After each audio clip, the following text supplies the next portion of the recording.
You ask Tiger to solve. This deals with linear equations with one unknown. The final result is b equals -4/3. Let's solve it step by step.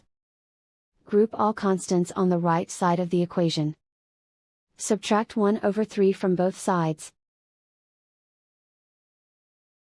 Group like terms. Combine the fractions. Combine the numerators. Reduce the zero numerator. Simplify the arithmetic. Convert the integer into a fraction. Combine the fractions. Combine the numerators. Isolate the b. Divide both sides by -2.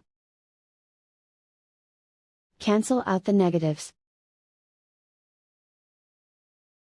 Simplify the fraction.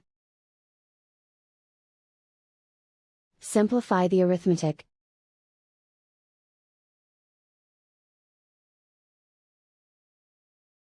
And so the final result is b equals -4/3.